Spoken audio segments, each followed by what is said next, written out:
बच्चों, आप सब कैसे हो।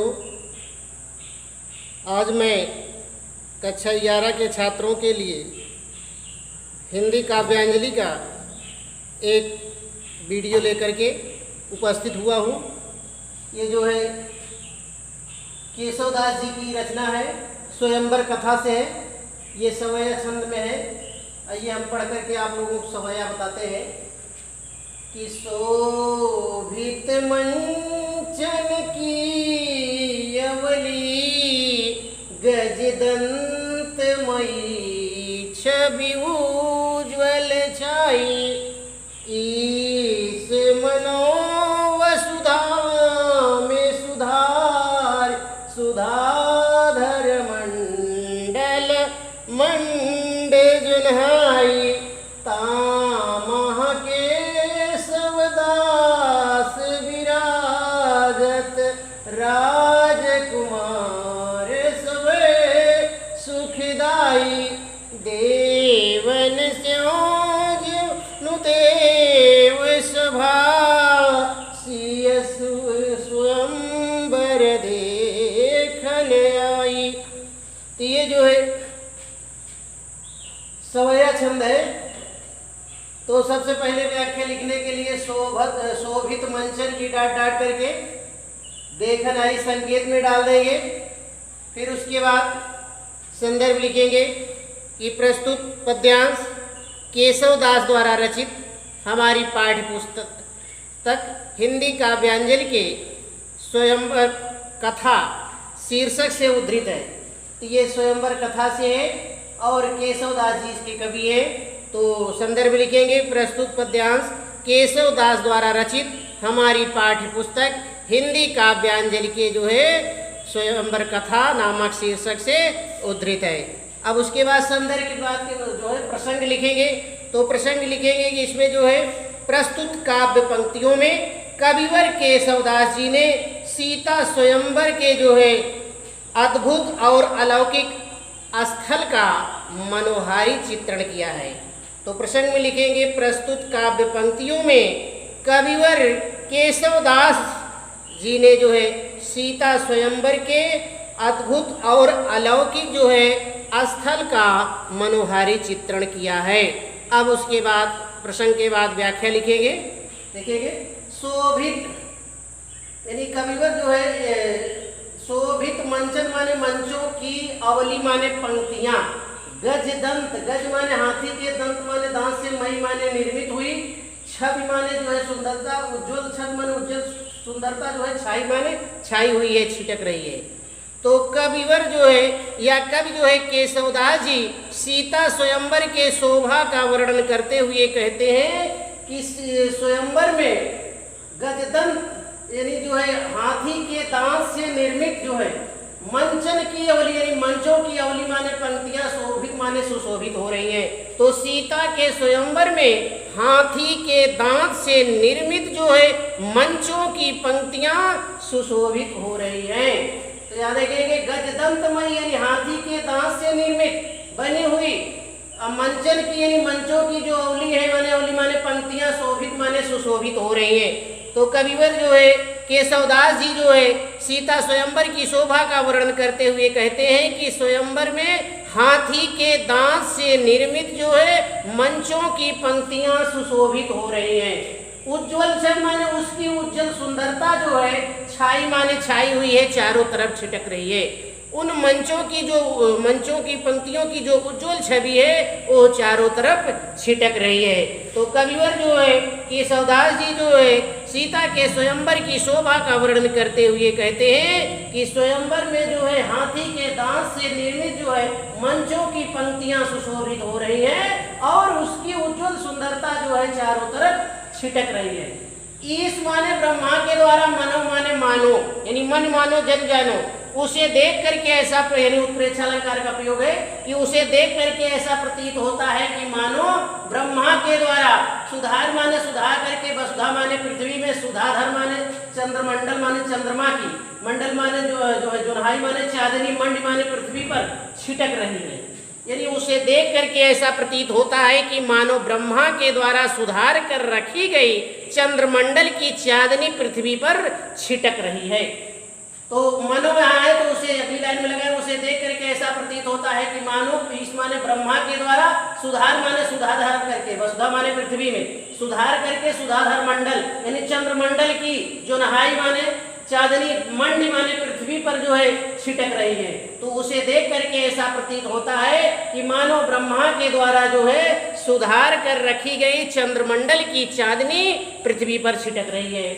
अगला है तामह माने उन मंचों की पंक्तियों पर केशवदास माने केशवदास जी कहते हैं कि केशवदास जी कहते हैं उन मंचों की पंक्तियों पर विराजत माने विराजमान यानी बैठे हुए, राजकुमार माने सभी, सभी माने सभी, सुखदाई माने सुंदर राजकुमार ऐसे लग रहे हैं। केशवदास जी कहते हैं कि उन मंचों की पंक्तियों पर आसीन हुए या बैठे हुए जो है सुंदर राजकुमार इस प्रकार से सुशोभित हो रहे हैं जैसे जो है देवन से माने देवताओं के साथ, जन माने जानो मानो, देव सभा माने देव सभा ही, शुभ माने सुंदर या शुभ सीए स्वयंवर माने सीता के स्वयंवर को देखन आई माने देखने के लिए आ गए हों।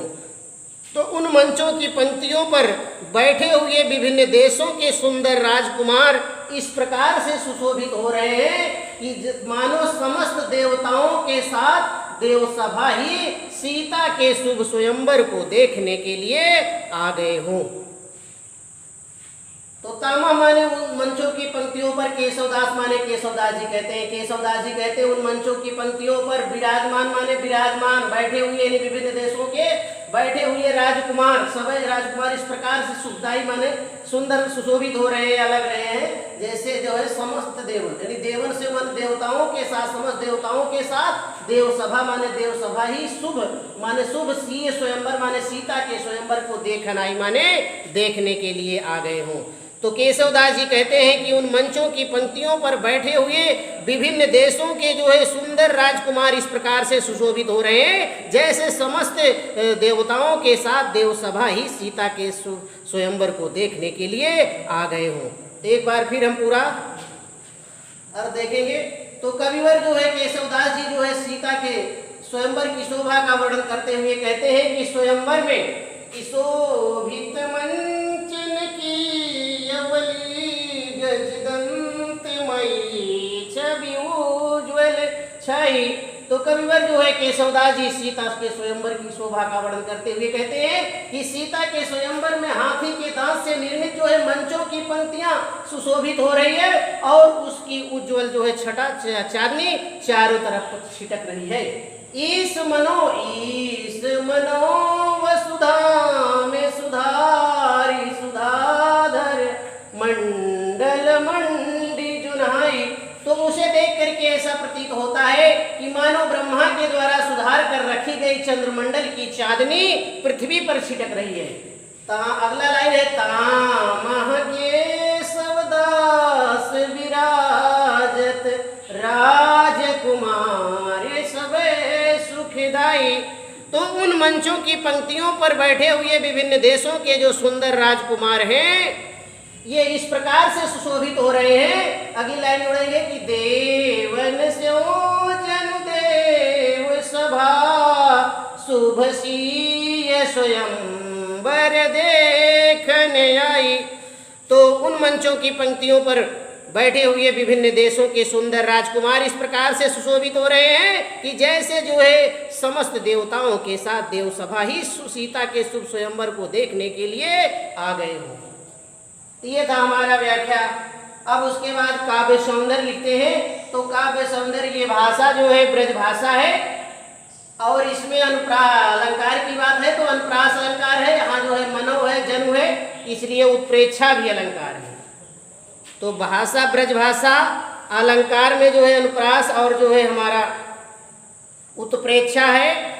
उसके बाद रस जो है श्रृंगार रस है, छंद जो है सवैया छंद। तो ये था। अब दूसरा हमने लिया है इसी का, दूसरा जो है सवैया। देखिए पढ़ते हैं हम कि सातहु दीपन के अवनीपति हारी रहे जिय में जब जाने 20 विषे व्रत भंग भयो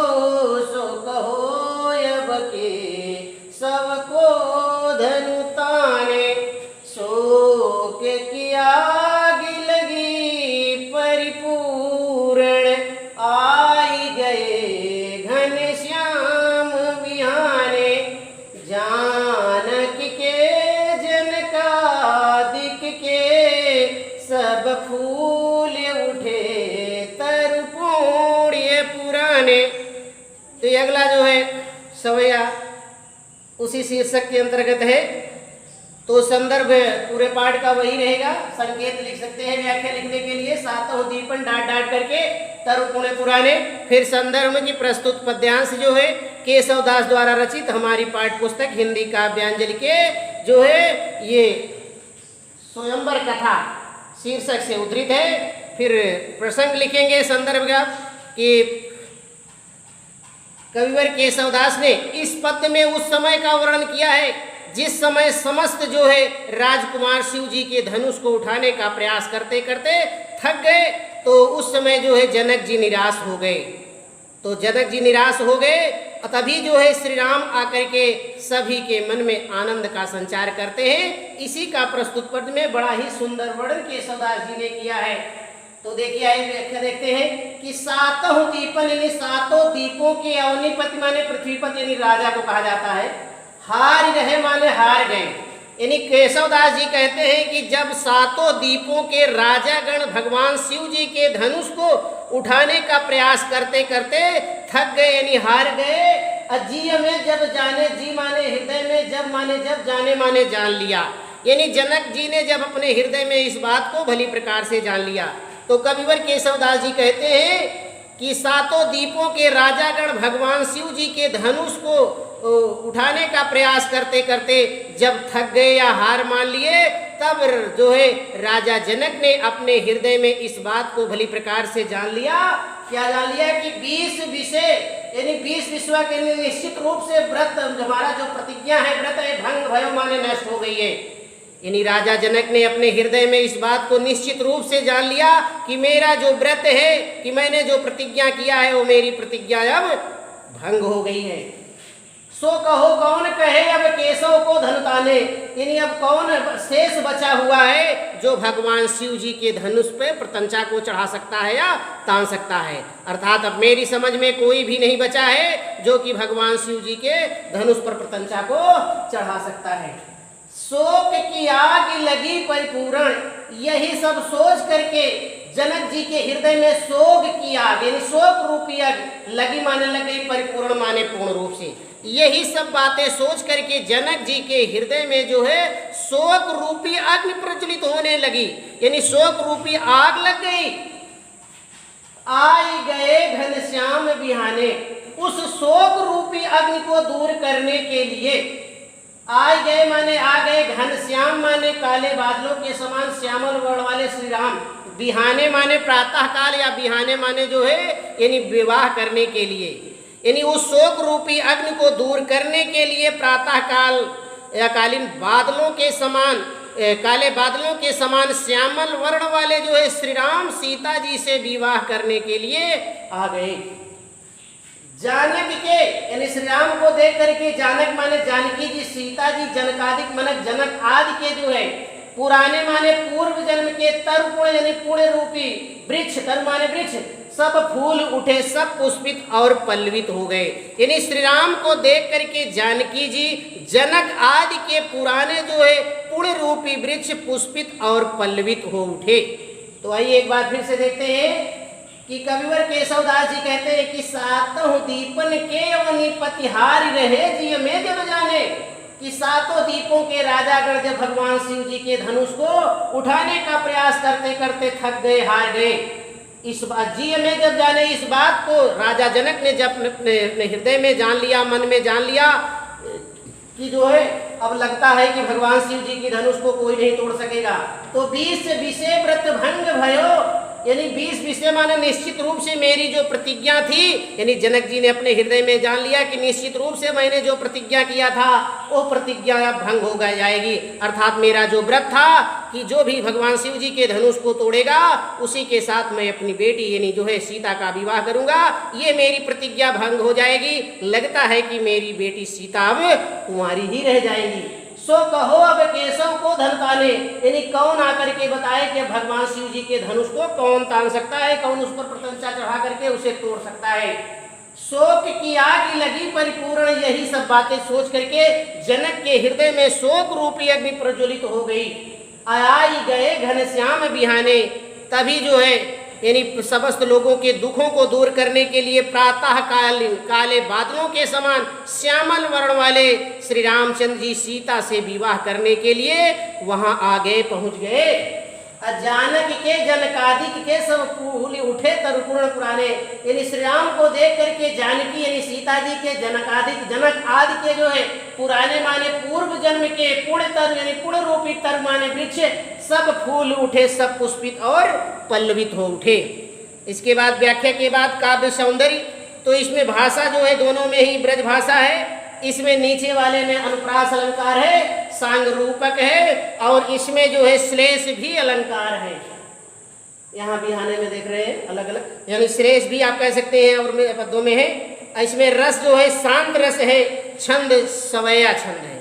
अब उसके बाद हमने जो है कुछ प्रश्नों को बनाया हुआ है इन्हीं पदों से। तो पहला प्रश्न बनाया है कि प्रस्तुत पद्यांश के कवि का नाम लिखिए। तो प्रस्तुत पद्यांश के कवि कौन है? केशवदास जी हैं। तो ये उत्तर इसका हो गया कि केशवदास जी। कभी कभी देखेंगे आप लोग की जो है यहाँ अंडरलाइन दे देता है दो पंक्तियों को, जैसे ईस मनोब सुधा में सुधार सुधाधर मंडल मंडी जो नहाई तामह केशवदास विराजत राज कुमार सभय सुखदाई। यानी दो पदों दो लाइनों का अंडरलाइन दे देगा तो व्याख्या भी लिखने को कर देता है कि रेखांकित अंश की व्याख्या कीजिए। तो हमने जो है रेखांकित अंश की व्याख्या नहीं किया, इसलिए आपको बताया ही है, आप लोग कर सकते हैं। अब पहला प्रश्न ये हमने बनाया था कि प्रस्तुत पद्यांश के कवि का नाम लिखिए। तो प्रस्तुत पद्यांश के कवि केशवदास जी हैं। अब दूसरा हमने प्रश्न इसमें बनाया है कि इस पद का शीर्षक लिखिए, यानी ये पद किस शीर्षक से लिया गया है। तो उत्तर है स्वयंवर कथा। ये स्वयंवर कथा से लिया गया है, ये शीर्षक हो गया। अगला तीसरा प्रश्न हम बनाए हैं कि इस पद में किस भाषा का प्रयोग हुआ है। इस पदों में यानी जो है इन पदों में कौन सा भाषा का प्रयोग हुआ है? तो ब्रज भाषा का प्रयोग हुआ है।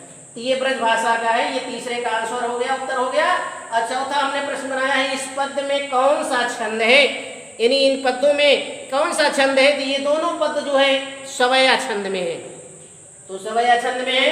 अब लास्ट प्रश्न हमने बनाया कि प्रथम पद में कौन कौन से अलंकार हैं। ये पहले वाले कौन कौन से अलंकार है, तो इसमें अनुप्रास है और दूसरा क्या है उत्प्रेक्षा अलंकार है। तो ये पांचवें का उत्तर हो गया कि प्रथम पद में कौन कौन से अलंकार हैं। तो उत्तर हो गया अनुप्रास और उत्प्रेक्षा अलंकार है। तो ये जो है कि ये प्रश्न जो है 5 प्रश्न आपको बनते हैं आपकी परीक्षाओं में, या बोर्ड की भी परीक्षा में इसी प्रकार से प्रश्न आएंगे आपके 12 के कोर्सेज में। तो ये था जो है कि सवैया।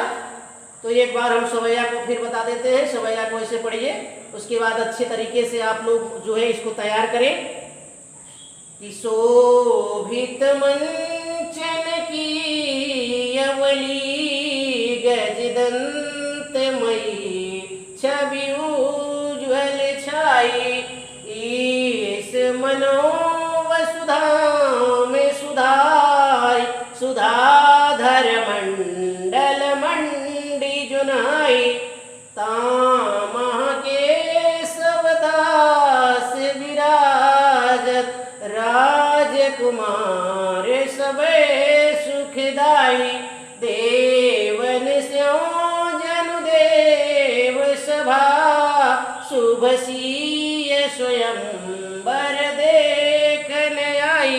उसी प्रकार से दूसरा भी है कि सातहु दीपन के यवनी पतिहारी रहे जिय में जब जाने 20 विषे व्रत भंग भयो सो कहो अब के सबको धनु ताने शोक किया लगी परिपूर्ण आई गए घनश्याम विहाने जानक के जनकादिक के सब फूल उठे तरुपुण्य पुराने। आप लोग अच्छी तरीके से जो है पढ़ेंगे तो जरूर इसका अर्थ आपके समझ में आएगा। 2-4 बार 5 बार दोहराएंगे तो आपको ये अर्थ आसानी से आ जाएगा। आज का वीडियो बच्चों यहीं तक, अगले वीडियो में आपसे फिर मिलेंगे, तब तक के लिए धन्यवाद।